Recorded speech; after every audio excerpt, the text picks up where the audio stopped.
Skip it up and that up. What's going on, ladies and gentlemen? This is Rich of Review Tech USA, and these are Raging Man Titties.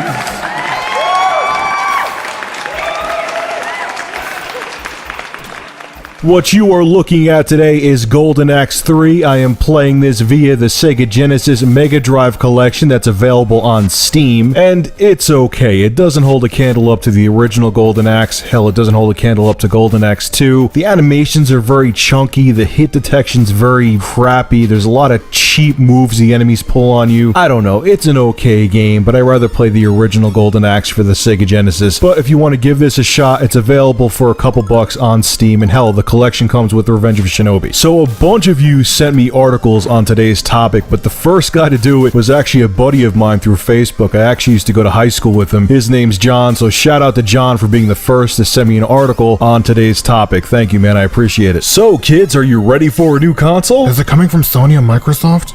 No. Does it have like a 16-core processor, or does it have an 8-core processor that could do 16 threads of code, like simultaneously at the same time? No. Does it have an AMD 7950 in it so it has sweet graphics? I want those 4K visuals. Duh, no. Is it going to use Microsoft Smart Glass? It looks pretty amazing. Oh, for Christ's sake, let me talk about it and I'll tell you.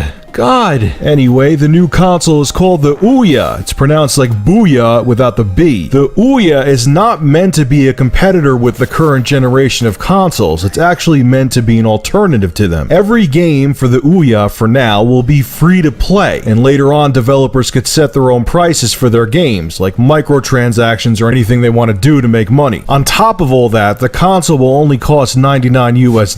The controller looks to be interesting as well. It features a lot of things we've come to expect: 2 analog sticks, a D-pad, 8 buttons, but it also comes with a touchpad. It's not going to be the size of the Wii U's, it's only going to be about 3.5 to 4 inches, but they implemented the touchpad to make the system compatible with a lot of Android games that are currently on the market. For a $99 console, the specs are actually pretty decent. It's going to include a Tegra 3 quad-core processor, 1GB of RAM, 8GB of internal flash storage, HDMI connection to the TV with support for up to 1080p HD, Wi-Fi 802.11bgn, Bluetooth LE 4.0, and 1 USB 2.0 port. So how the hell is this thing going to be so damn cheap? They're basing the operating system on Android, Ice Cream Sandwich to be specific. The Ouya is going to be a very open console, and they want people to hack it. You heard me right. So if you root the system, it's going to be very simple, and it's not going to void your warranty. I have to agree with IGN on this. The biggest issue I have with the system being so easily hackable is that it could allow people to cheat when they play multiplayer games. But on a positive note, allowing the system to be so easily tinkered with could allow for a lot of cool innovations and bright ideas coming from the independent development community. Even Minecraft developer Mohang is interested in the Ouya. Mohang wrote, "If Ouya delivers on the promise of being the first true open gaming platform that gives indie developers access to the living room gaming market, then yes, it's a great idea. We will follow the development of the Ouya and see how it resonates with gamers. I could see all current Mohang games go on the platform if there's a demand for it." Okay, so just to give you an idea of how psyched people are for the Ouya, they just started a Kickstarter page today, and they had a goal of $950,000. They wanted to reach that by August 9th. They are already at $1,660,219. They've almost doubled their goal in a day. That's insane. Now, after I read this article, I looked at other articles on the web and saw people's comments on the Ouya, and everyone's like, "Oh, I don't want Angry Birds on my TV. It's just going to be for casual gamers." For everyone saying that, you don't understand the potential that this box has. First off, the Tegra 3 chipset can produce some pretty damn good looking graphics, okay? It's not going to be PC caliber visuals, but it's pretty damn close to current generation consoles. And the beauty of the Ouya is they're going to let anybody who wants to develop a game for it do so without licensing fees. Think of Ouya as the YouTube of the game development community, okay? How many people like me who are on YouTube, do you think Review Tech USA would have ever been on like CBS or CNN? No, I would have never gotten into mainstream media. But because of YouTube, I got a voice, and a lot of other people out there